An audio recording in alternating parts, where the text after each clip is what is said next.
Bonsoir à toutes, bonsoir à tous. Ici SBC Ishimoku Trading, j'analyse Inat Pharma. Nous sommes le jeudi 25 octobre, le titre clôture à 6,70 €. Avant de commencer, je tiens à rappeler le caractère ultra risqué, ultra spéculatif des biotechnologiques. On le voit actuellement, ce qui se passe sur Biofetis Sensorion et Hybrigenix.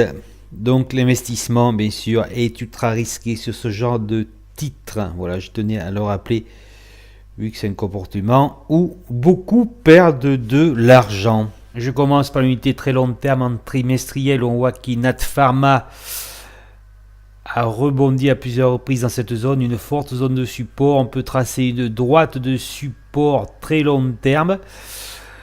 Et nous pouvons considérer donc que Inat Pharma est dans une tendance haussière de très long terme, bien que nous pourrions penser que c'est une dérive latérale en fait, mais au-dessus du Kumo, puisque Tenkan et Kijun restent plates et que l'objectif donc serait ici, dans un premier temps, à long terme, les 9,64 €.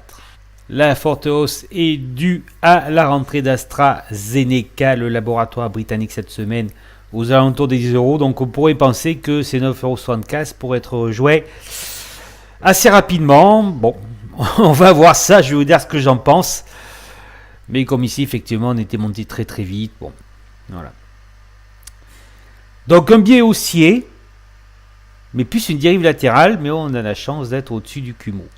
Ce qui est très spécifique, puisque en général, les dérives latérales, on va de part et d'autre du Kumo. En mensuel, nos big baissières, nous pourrions penser qu'Inat Pharma est sur une base. Le premier objectif étant, je mettrai les 8,62 €, puis les 9,61 €. En hebdomadaire, nous voyons de forts volumes. Marubozu en formation, bon, il reste encore demain. On transperce le Kumo. Alors là, je vous le dis tout de suite.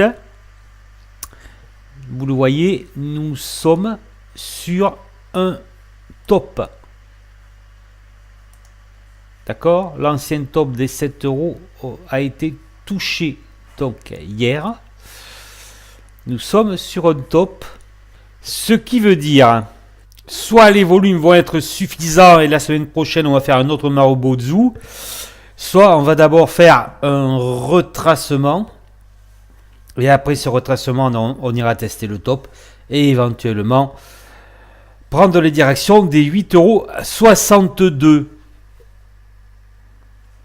Alors personnellement, quand je vois ça, je pense que cela va retracer, parce que là tout indique, justement là c'est facile pour retracer, hein.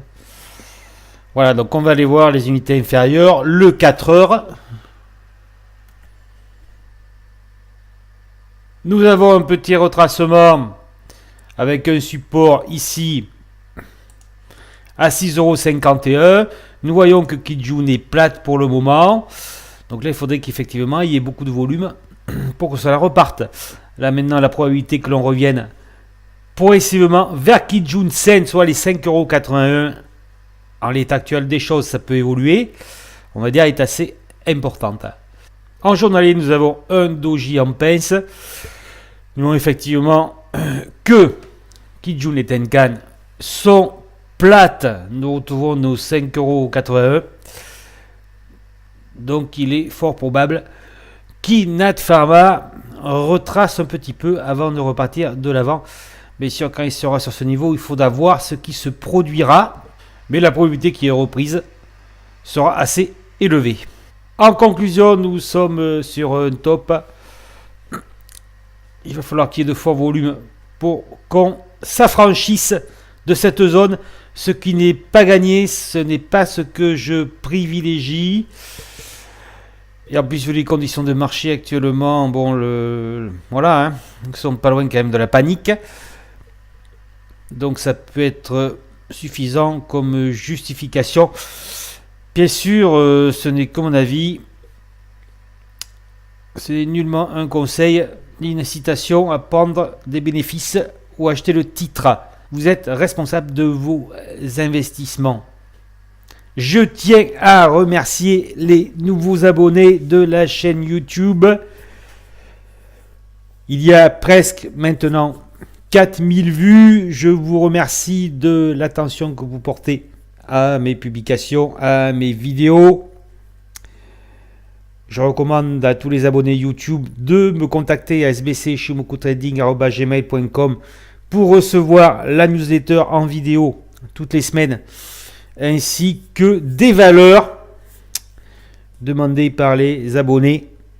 Cette semaine, c'est Air France qui a été demandé en analyse technique. Il n'y a aucun engagement à me contacter pour recevoir ces publications. Je remercie également tous les likes qui sont mis maintenant régulièrement sur mes vidéos. J'espère que cette analyse vous a plu. Je vous dis à très bientôt. Bye bye.